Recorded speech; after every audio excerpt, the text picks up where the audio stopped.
My today's guest is Dr. Céline Wong from VP Bank. She is really a true global citizen with roots from Malaysia and Hong Kong, living here in actually Switzerland, but working in Liechtenstein. I met her in Singapore and in Liechtenstein. We worked together with a delegation in Singapore, with the Liechtenstein delegation visiting Singapore. We will talk about not only digital assets, for sure, that's the obvious topic, about tokenization of assets, what BP Banking is doing there, what value it brings for families, for example, if they do tokenization or use tokenization of assets. But we will also talk about philanthropy and how you can actually combine these two worlds. It was really big pleasure to share these moments here in the House of Blockchain in Vaduz with Céline, and I'm looking forward, and I hope you enjoy today's episode with a very good coffee, maybe from Coffee from the Block.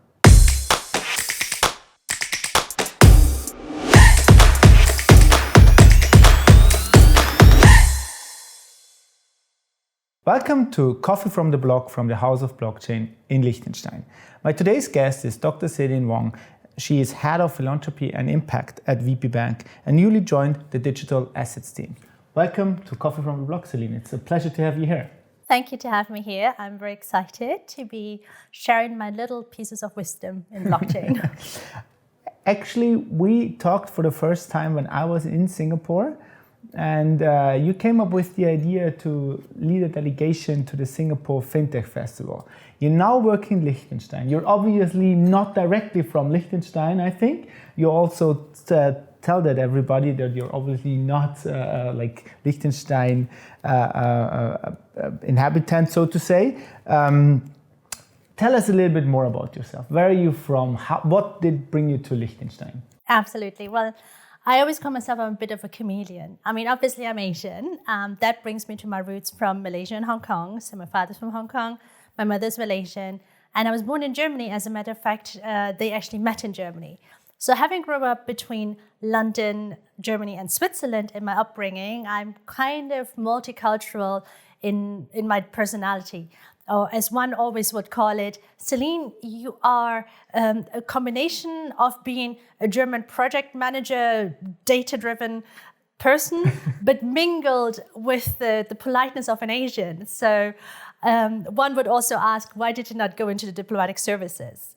So that's me as a person. Yeah, and you speak a zillion languages, like almost every language you can speak. It's amazing. Absolutely. 我们可以说中华. So I was very lucky to be brought up between Cantonese and Mandarin and Malay. So my mother being Malaysian, she spoke Malay. Going to a primary school in Germany, wir können auch Deutsch sprechen. Although they say I have a bit of a French accent in that space, English obviously being my mother tongue. So actually being in Asia with the delegation helps a lot that I was able to communicate, let it be with a cab driver going from A to Z. But that has been always one of the cornerstone skills that helped me to excel in my career so far. And now you're working at VP Bank here in Liechtenstein, but you discovered like blockchain and that whole fintech space way before that. But how did that start? Yeah, absolutely. So first of all, I'm absolutely delighted to be in Liechtenstein. I had passed the country many times, and somehow I find, like many ways leads to Rome, I felt like my path led to Liechtenstein. So actually, fun fact, the first time I was in Liechtenstein, I was only about 11-year-old as my family were traveling Switzerland. So how did I come into blockchain? Well, with the new technology being in place in the early 2000s, my first touch point was when I co-founded a venture capital fund in Singapore. So LifeStrader, I became an LP in this venture capital fund, and we specialize in investing in fintech companies. So already starting in 2012, we looked into remittance systems, payment systems, and that was the first time when we came across startup pitches that shared, all our technology and our product here that we have, it's actually all stored within the blockchain. So ultimately, I started to challenge what is that mysterious information on a blockchain. So, and if you think about it, the first pieces of information, people were skiddling little blocks, literally blocks on a piece of paper, and say like, okay, if you have this block, you connect it on a piece of paper, it connects to that, and that block represents something on a data. It became a little bit abstract. So naturally, coming from a geeky family, so my younger brother, he is dyslexic from early age, and hence already at his early age, he was very much exposed to computer, and you know, we're talking 80s and 70s and 90s here, when the personal computer was still the newest thing on the block, literally. Big thing, like this real huge device. Yes, you know, with this typewriting look-alike thing. Green screen stuff. Yes, and ones and zeros, and the green screen, also known as the Matrix screensaver. No, that was brilliant, and he kind of said, like, well, it's something not to be underestimated. You should look into this further. So naturally, when my investment committee came up, oh, we have this new startup. It has something to do with the blockchain. You are the person to talk to. I naturally started to build my knowledge early on. I think what also became inevitably to understand in that space is also that often there weren't many women in the space of blockchain. True, very, very true. Yeah, right? Like if you think about it, 2012, so 10 years ago, blockchain was something that was, you know, probably the geeky coder's secret new thing. But again, thanks to my younger brother, I was introduced to it from the technical perspective, and I became super interested in this. So that probably answers your question in my interest in blockchain. Yeah, and then that also brings me to one of my questions, because I learned that you are one of the top 100 women in fintech. How did that happen? That was with that was the one company for the payment industry, or? Yeah. So Lattice 90 was a community and a startup incubator, and also a co-working space. And every year they were always giving out prizes to accomplished startups or notable people in the industry. And somehow they did a ranking. So they started to screen the Singaporean market for women who may have accomplished something in fintech. And as I'm a big fan of education, sharing knowledge, bringing people together, which you saw in the delegation. Yes, you're very, very good at that. Oh, no, I can testify. Well, I'm trying. But it's really about, I always say sharing is caring. And I was very surprised when Lattice put me in the list of the top 100 women. But it turned out that they recognized my contribution to the female-founded startup community. So having my own venture capital fund, where before that actually I sold a company quite successfully myself, I just noticed that being female, being in tech, being relatively young, are all the attributes that make it difficult in the community. May it be fundraising, may it be pitching for a prize, or, you know, to gain any attraction. So my passion was to, okay, I'm sure I'm not the only one who had these topics or difficulties. Let's create like a self-help group. Well, self-help group sounds like a group of anonymous alcoholics. But this is what we started. And I was absolutely flattered when Lattice then recognized me to be in the top 100 women in fintech because of creating this community. And I would just want to kind of point out, it's not a women's club where we just tell ourselves how great we are. Actually, interestingly, we had 30% participants of our meetups were men, because one, they also wanted to understand how also some successful women were able to run the company super successfully. I mean, if we look at the lady from Spanx, Blake, how she had started her company from scratch and being a full-time mom. And this is what I always wanted. It's a community of both genders, but a little bit more where women might more openly share about the obstacles and helping each other. So, and this was recognized by Singapore. So this list was also announced in Singapore, and I tried to convey the message everywhere. Right, nice. And I think that's really necessary that we have. You said it's about women in fintech. You also had a panel here in Liechtenstein at our Token Summit where you talked about women in blockchain. We really need more women in blockchain. It's whenever I am at a conference or wherever we are, it's really it's a shame how less women we really have. So you then moved to Liechtenstein, or actually you work in Liechtenstein. You don't live here, you live in Switzerland, very close by, yes. And you are now in this digital assets team of VP Bank. We already had Marcel Fleisch talking a little bit about the products and services VP Bank is offering. What is your role there? Or what is the latest update information from VP Bank in the blockchain space? Mm-hmm. Absolutely. Well, when I started my role, I was heading up the philanthropy and impact space. Again, with my passion to create communities and value for our customers, how to manage their wealth correctly and also preserving their wealth for the next generation by, for example, setting up a foundation like a Stiftung or a trust. Philanthropy is definitely something that is on top of our mind to serve our clients. And with my tech background that I briefly shared in Asia, eventually our bank came up with a product called Digital Asset. And in a previous episode where my colleague was on this very same spot probably, yes, he shared the insights about it. Yeah. But what my intention is always to look into what is the value for a client. So digital asset may not be something for everyone. But again, coming from the philanthropy space, it's, I think, a nice touch point to get the families talking to one another.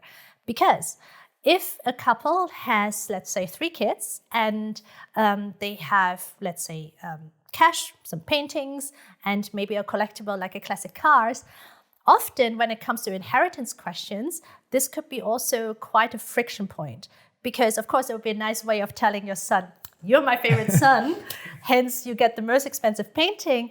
But, of course, that's in reality may not work the best. And maybe this family would end up in selling the car and the painting in order to obtain the cash and then split the cash by 3 kids. However, what we had done as a bank, we are now looking into how we can make an inheritance case out of it. So through tokenization, meaning that we put all the assets onto tokens, we can then divide this inheritance piece very equally between them. So that's first point to become relevant to our clients. Secondly, obviously, we are a bank. And I'm sure Marcel also shared that. We can also using now as a bank those tokens as a collateral because... But I think that's very crucial to note. You're using then the tokens of your clients and they will decide that you put it as collateral for something you actually then do for them, like if you give them a credit or something. Exactly. So it's that is like due to the recent developments, everybody is asking like, are my assets safe, right? You are a fully regulated bank. Absolutely. Well, that is a very important point that you just raised. I mean, yes, the media currently, there is no day that we don't see any news about any cryptos, exchanges go in certain directions. But this is the beauty about Liechtenstein and the unique advantage, which also in Singapore, we had been raising the flag of Liechtenstein. So you're probably the one most knowledgeable on the TVTG law, as you're also one of the brains behind this beautiful law piece. But that's exactly it. So in Liechtenstein, our clients are protected against any potential thefts or hacks of their wallet. Because as a bank, you correctly rightly said, we are regulated, first of all. Secondly, by law, Liechtenstein provides the arbitrage stage that such a lawsuit can be effectively taken in front of court. As a bank, we have the risk of losing our one, reputation, and secondly, most importantly, our banking license. So we are ensuring that any tokenization aspects of any assets is absolutely protected. And they're segregated. The assets are segregated, like the client's assets from your own assets. Yes. So the advantage is that the clients would have a central view and a central report, right? Like, so if they go into their e-banking, they will have their assets, their bonds, their cash, whatever. But there's always an element of, okay, you are holding X amount of tokens or asset tokens that we had tokenized. So coming back to the case of inheritance, the beauty about this is also that the kids can see already what effectively belongs to them when they inherit it, and it would help them for their bookkeeping and reports. Nice.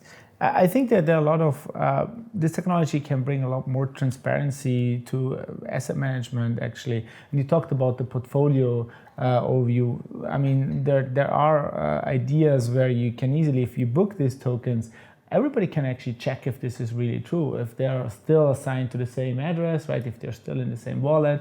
The more assets you tokenize, the more transparency you could actually deliver to the clients.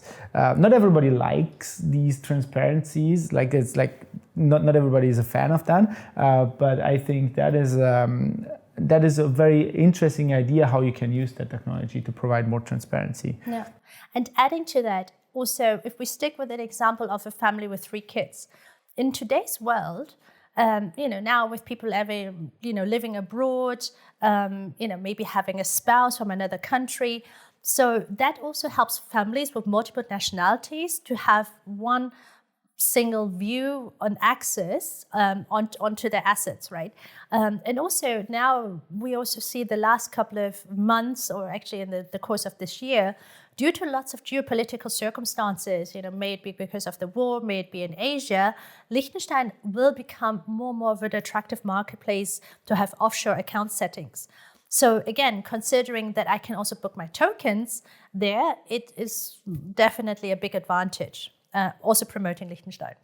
Coming back to your, I think you do that with your heart and your like you put everything into that. You're extremely good at connecting people. Like when we traveled together in Singapore or wherever we met, like a lot of people, a lot of people in the blockchain industry. And we talked briefly about what we did in Singapore. We talked also that they're coming to visit us here in Liechtenstein. What are your next big plans for like bringing ecosystems together or to support that? Yeah. I'm kind of challenging you a little bit now to bring new ideas. I think it's more because you're fishing for the next trip to go to another country. Yeah, maybe you have a good idea. Absolutely. Well, I don't know how. I am extremely blessed, and I think the universe, God, whatever, that I just happen to meet amazing people.